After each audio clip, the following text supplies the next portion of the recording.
میرے عزیز، کچھ لوگ ایسے ہیں جن سے عذاب قبر ہوگا ہی نہیں۔ میرے رسول کریم صلی اللہ تعالی علیہ وسلم نے ارشاد فرمایا کہ جو اللہ کے رستے میں شہید ہو گیا، یہ سنن نسائی میں موجود ہے، اسے عذاب قبر نہیں ہوگا، بلکہ ایک حدیث میں تو فرمایا حساب کتاب بھی نہیں ہوگا، اللہ بغیر سوال جواب کے جنت عطا فرما دے۔ کچھ لوگوں کو لوگوں کی بخشش پہ بھی مسئلہ ہی بنتا ہے کہ کوئی بخشا نہ جائے۔ اور ایک صاحب کہہ رہے تھے جی یہ کیا معاملہ ہے کہ جمعے کو بندہ مر گیا یا فلانا ہو گیا تو اس سے حساب کتاب نہیں ہوگا، اتنے بڑے جرم لوگوں نے کی، اتنے پاپ، اور جمعے کو مر گیا تو بخشا جائے گا۔ تو میں نے کہا جرموں کا بھی اسے حساب اللہ لے لے گا،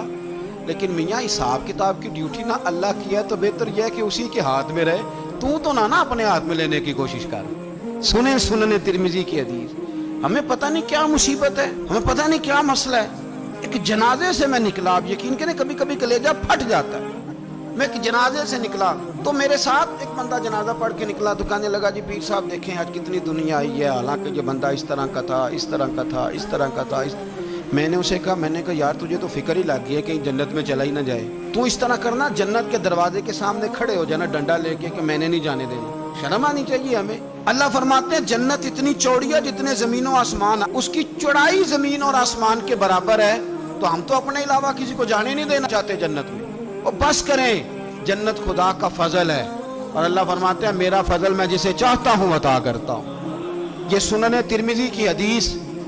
اور اس کے راوی حضرت عبداللہ ابن عمر رضی اللہ تعالیٰ عنہ، نبی پاک علیہ السلام نے فرمایا جو مسلمان جمعے کے دن یا جمعے کی رات کو فوت ہو، اس کو اللہ تعالیٰ قبر کی آزمائش سے محفوظ رکھتا ہے۔ جو جمعے کی رات فوت ہو جائے یا جمعے والے، یعنی جمعے رات اور جمعے کی درمیانی رات چلا جائے یا جمعے والے، تو اللہ اسے عذاب قبر سے،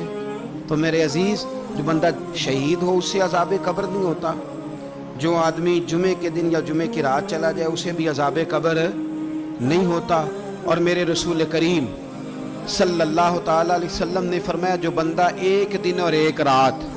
یہ حدیث صحیح مسلم میں، سنن ترمذی میں، مصنف عبدالرزاق میں موجود ہے، ایک دن اور ایک رات اللہ کی رضا کے لیے اسلامی سرحد پہ پہرا دے۔ میں اور آپ سوئے ہوئے ہیں، لیکن وہ لوگ جو فوجی بارڈروں پہ کھڑے ہیں، دیکھو مدینے والے محبوب کس کس پہ کرم فرماتے ہیں۔ ساری عمر نہیں، 24-25 سال کی سروس نہیں، فرمایا ایک دن اور ایک رات اللہ کی رضا کے لیے جو اسلامی سرحد پر پہرا دے، مسلمانوں کو کافروں سے بچائے، رب اسے عذاب قبر نہیں دے گا، اسے اللہ تعالیٰ اپنے فضل سے معاف فرما دے گا۔ ایک رات اور ایک، آپ کیا سمجھتے ہیں کہ ان فوجیوں کی کوئی چھوٹی شان ہے، ان کا کوئی چھوٹا مرتبہ ہے؟ ایک دن اور ایک رات اگر یہ پہرا دیں تو اللہ انہیں اتنا انعام عطا کرتا ہے۔ اسی طرح سن لو، یہ ذرا غور سے سننا، ابن ماجہ کی حدیث، اور اس کے علاوہ مسند ابو یعلا میں موجود حدیث کے راوی حضرت ابو ہریرہ رضی اللہ تعالی عنہ، حضور صلی اللہ تعالی علیہ وسلم نے فرمایا جو شخص بیماری سے فوت ہوا، قربان جاؤں میرے محبوب نے بیماری کا نام ہی نہیں لیا، فرمایا کوئی بھی بیماری ہو، فرمایا جو آدمی بیماری سے فوت ہوا اللہ اسے شہادت کی موت عطا فرمائے گا، اور وہ عذاب قبر سے اور قبر کے امتحان سے بھی محفوظ رہے گا، اور حضور فرماتے ہیں اس کو صبح اور شام جنت کے باغوں میں سے رزق دیا جائے گا۔ جو کسی بھی بیماری سے مرا، یہ لوگ بیماری سے مر رہے ہیں تو لوگوں نے اچھوت سمجھ رہے ہیں، اچھوت، یہ اچھوت نہیں ہے، اس لیے کہ لوارث نہیں، یہ خدا رسول کے ماننے والے ہیں، تم انہیں اچھوت کہہ رہے ہو اور مدینے والے رسول انہیں شہید فرما رہے ہیں۔ حضور نے فرمایا جو بیماری سے مرے شہید ہے، وہ قبر کے عذاب سے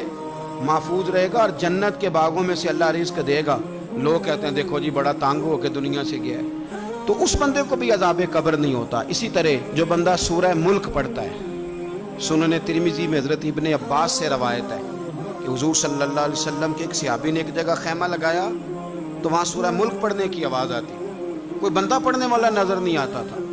جب حضور کی بارگاہ میں عرض کیا تو فرمایا وہاں قبر تھی اور قبر کے اندر بیٹھ کے میرا صحابی سورہ ملک کی تلاوت کر رہا تھا۔ اگر ہمیں خسرہ نمبر یاد ہو جاتا ہے نا اپنی جگہ کا، اور ہمیں پتہ ہوتا ہے کہ میرے والا حصہ کتنے کروڑ کا ہے، اگر ساری کہانیاں ہمیں یاد ہوتی ہیں تو سورہ ملک بھی ہمیں یاد ہو سکتی ہے۔ موبائل پہ اس کو ریکارڈ کر لیں، پھر اس کو سنیں، کبھی بھی سورہ ملک میں، اور ہمارے سلسلہ عالیہ میں تو سورہ ملک وظیفہ ہے، ہمارے الوظیفۃ الکریمہ میں اعلیٰ حضرت نے لکھا ہے کہ رات کو سورہ ملک اور سورہ یاسین کے بغیر سونا نہیں۔ سورہ ملک اتنی شاندار سورت ہے کہ نبی پاک صلی اللہ علیہ وسلم نے فرمایا یہ قیامت کے دن اللہ کی بارگاہ میں ناز سے جھگڑا کرے گی اور کہے گی اے اللہ، یہاں تو میرے پڑھنے والے کو جنت عطا فرما یا مجھے قرآن پاک سے علیحدہ کر دے۔ تو رب کریم پھر اپنے فضل سے پڑھنے والے کو جنت عطا کرے گا۔